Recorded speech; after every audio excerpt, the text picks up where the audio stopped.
Krishna, King, Philosopher and Eternal Lover, is the Supreme Being, the source of all life and existence.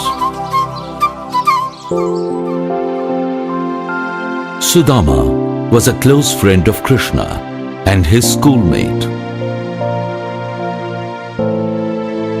Krishna's father was the head of the village, whereas Sudama hailed from a poor Brahmin family. Sudama was God-fearing and Krishna loved him a lot. When Krishna was 6 years old, he was put up in sage Sandipani's hermitage for studies.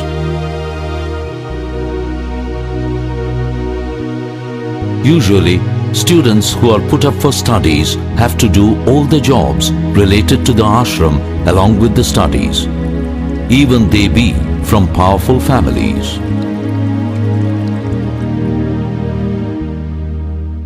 Sudama also came to study in the same ashram. The first rays of light from the sun touched the dewdrops on the short mango tree. The chipmunks start chasing each other early in the morning. One of them falls at the feet of the young boy sleeping on the cot under the tree. The boy wakes up with a shock. Ush! What is it? He sees the squirrels and smiles to himself.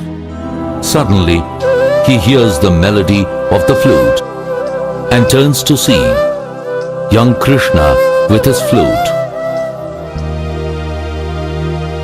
Krishna smiles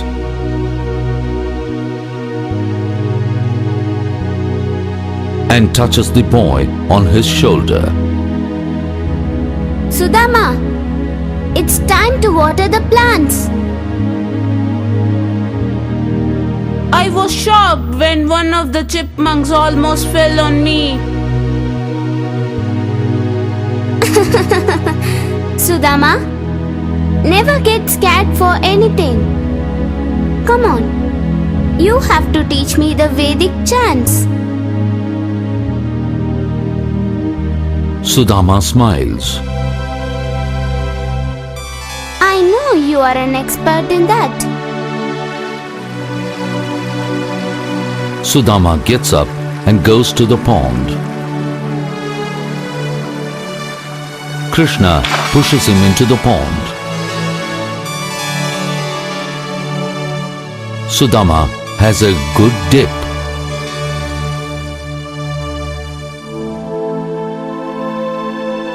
Krishna and Sudama later stand before Guru Sandipani.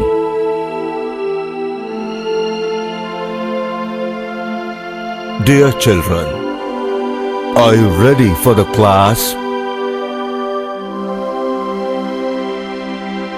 There were 10 other students who were ready to join Sudama and Krishna. Om Brahaspataye Namaha. Om Brahaspadaye Namaha. Do you know who Brahaspati is? The students blink. He is the great Guru of the gods. He is also the planet Guru. Excellent. Students, do you know which is the most adorable and respected thing in the world? Wealth. No.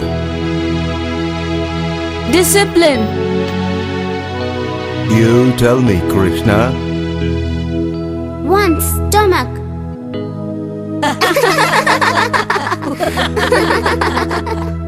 Shh. Don't laugh. Krishna, why do you say so? Guru, of us listen to our stomach more than to our conscience. You are correct that way. Guru, there is something greater than everything in this world. It must be parents. No. He will say Guru's name. No. It must be parents. No. It must be Guru's name. No. It is commitment. If we are committed to something, we will be able to sacrifice anything and everything for our commitment and our goal. Excellent. Well done, Krishna. All right. Please chant the Gayatri mantra. The students blink at each other and finally Sudama chants it correctly.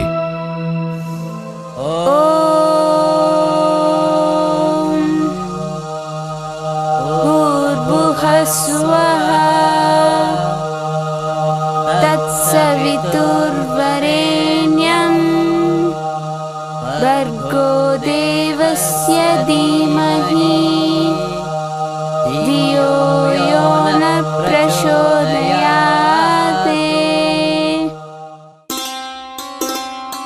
Krishna learns from Sudama how to chant the Vedic mantras and hymns. All right, children. You can leave now.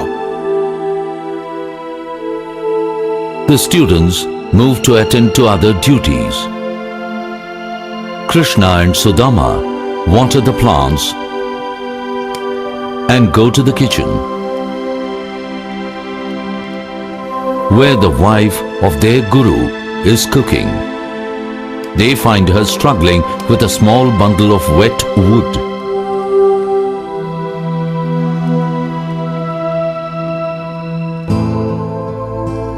Mother, why are you struggling with this wet wood? What to do, Krishna? The rains have started and all the woods has become wet. There will be some real dry wood in the forest. I will collect it for you. No, Krishna. I'm scared of sending you alone. I will take care. I will also take Sudama with me. Krishna takes Sudama and leaves for the forest. The moment they reach the forest, a huge storm uproots the trees. Sudama trembles with fear. Sudama, be brave. I am with you. As they move forward, a strong creeper ties Sudama and takes him to the top of the tree. Sudama screams. Krishna is angry. Who is that? Strange laugh.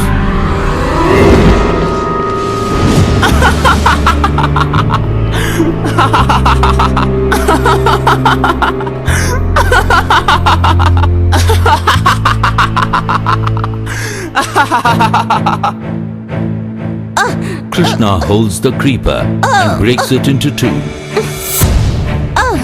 Sudama falls on the ground. Again, the devilish laugh.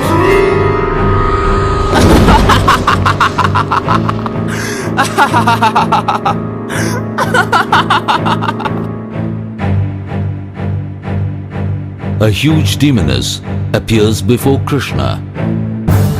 You tiny lilliput, I will have you for my supper today.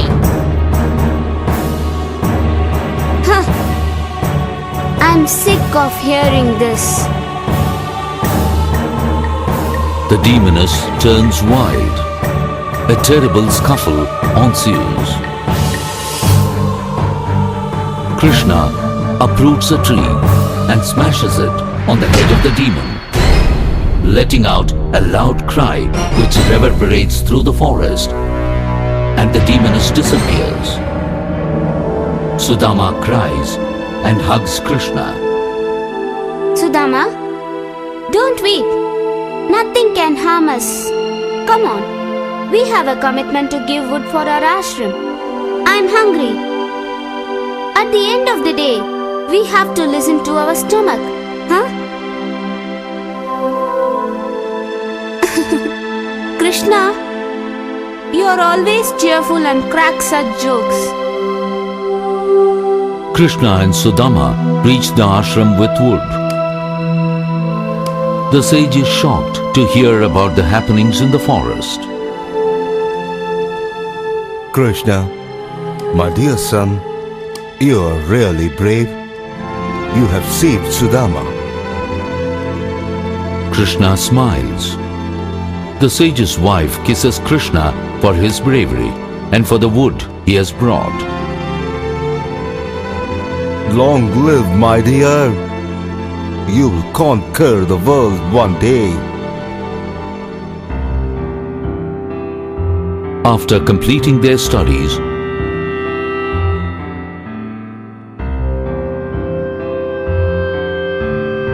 Sudama and Krishna went on their own ways.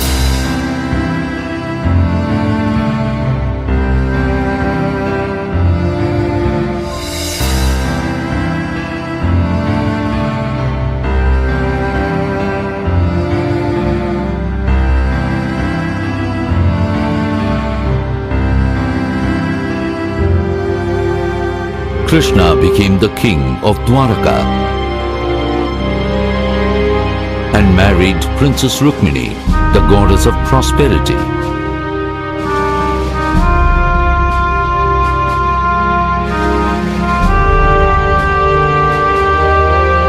Sudama, on the other hand, married a simple Brahmin girl, Sudamani, and began to lead the life of a devotee, reading scriptures, praying, forsaking worldly pleasures. Everyone loved Sudama.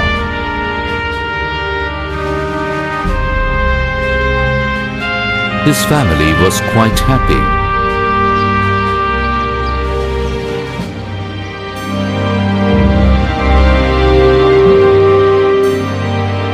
Then, Sudama's wife gave birth to 2 children.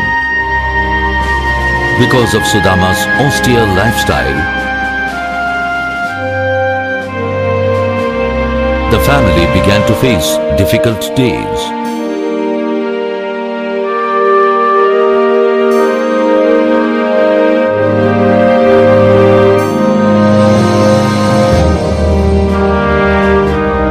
With little food to eat and no clothes to wear, Sudama's wife was extremely devoted to her husband. But when her children began to suffer, she was concerned. Finally, on a cold night, when her children were shivering without blankets, Sudamani approached Sudama. Aren't you one Krishna, the Lord of Dwaraka, friends? Krishna is married to the goddess of prosperity, Rukmini. Yes, indeed. Does our Krishna live in great wealth? Please don't get angry. Sudama's wife dreamed of seeing an improvement in her family's poor condition. I plead you, for the sake of our dear children, please meet Krishna. The very prospect of meeting Krishna, his old friend, made Sudama happy. I will go and see him, but I will not ask for anything. Sudamani could hardly conceal her joy. Even a visit to Krishna will bless our family. Do not ask anything from him, but he will give you something, I am sure. Don't deny anything. Whatever he gives you, please accept. I will leave tomorrow. Sudamani was immensely happy. Just before his departure for Dwarka, Sudama came to his wife.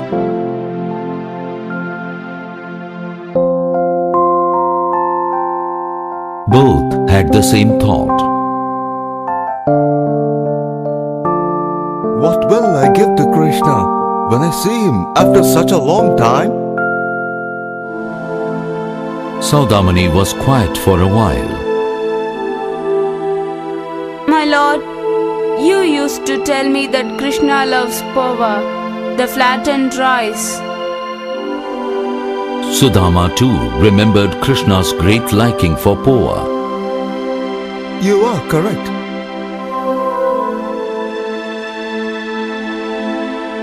Sudamani ran to her neighbor's house and they happily gave her gift of pova in a small bundle. Sudamani gave it to Sudama, who set out on his long journey to Dwarka.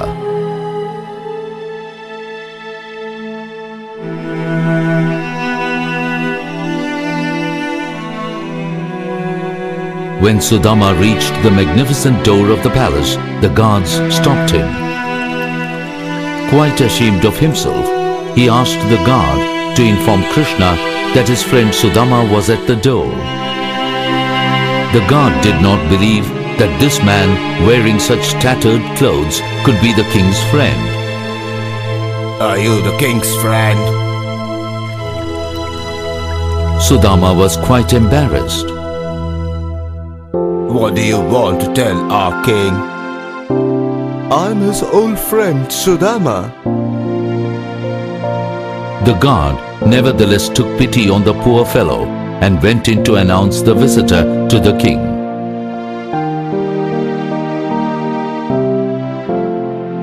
Greetings to the great lord. A poor man has come to meet you. He says he's your friend. Krishna turns in surprise. His name is Sudama. Lord Krishna rushes out to greet his friend with loving respect. He hugs him with happiness and leads him inside.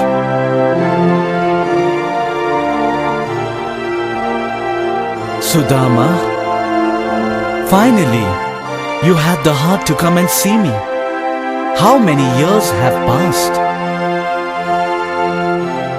Though he was the Lord of the universe, Krishna washed his friend's feet and wiped them dry with his own silk clothing. Both the friends were very happy to see each other. Krishna gently chided Sudama for not visiting him for such a long time. Sudama was greatly moved by this reception. Tell me, how many children do you have? So, you are happy in the village with all your friends and cattle, singing and merry-making all the time, is it not? No wonder you have not thought about me all these days. No, Krishna. Sudama tried to hide his tears. Krishna sees it but pretends he has not. Sudama, what has my sister-in-law sent for me? Surely she would have not sent you empty-handed to me. Come on, let me have it.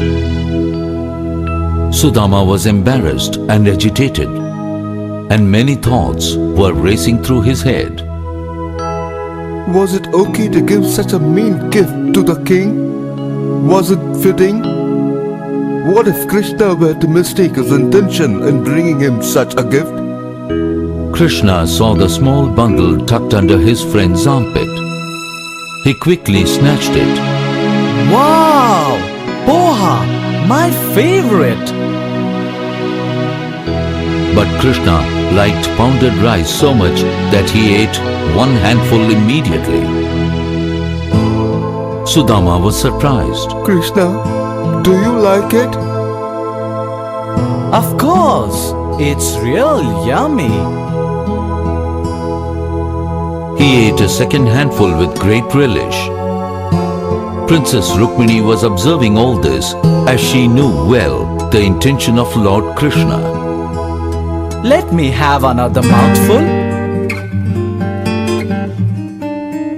As he was about to put the third handful into his mouth, Rukmini stopped him. It's enough, my lord. You can have it later. She takes the bag from Krishna and leaves. Even though Krishna bade Sudama stay with him for a couple of days, he never could tell his friend why he had come. Krishna, it's time for me to leave. Sudama, please stay for some more time. I cannot forget your love and affection for your poor friend, even after so many years.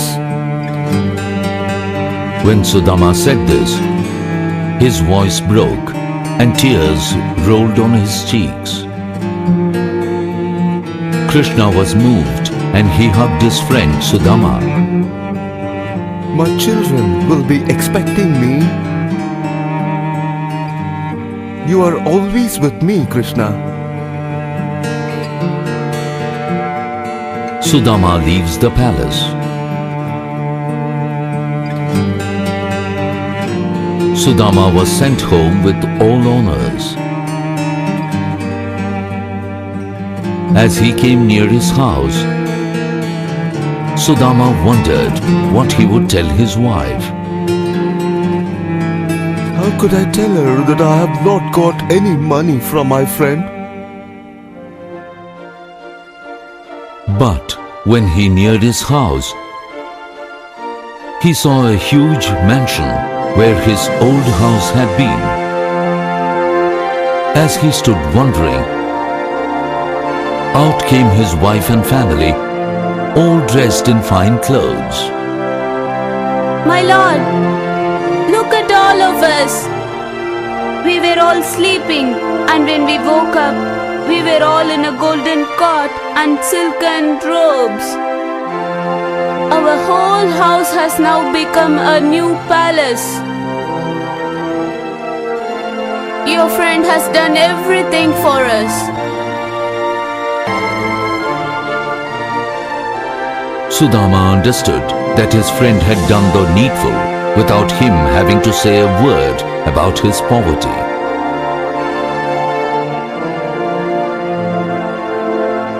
The purpose of Sudama's visit had been fulfilled by the Lord in a divine and loving way.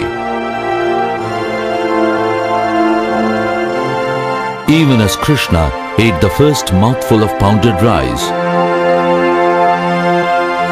Sudama's family was transformed into a wealthy one back in their village. As he ate the second mouthful, his house got transformed into a golden mansion. Had Krishna eaten a third handful, it is said that the wealth of the Lord himself would have passed to Sudama. That's the reason why Rukmini stopped Krishna. Sudama felt the touch of the all-knowing Krishna who had rewarded him for his gift of love. Sudama continued to lead the life of a simple man of high thinking, while his family enjoyed the generous gifts of wealth from Krishna.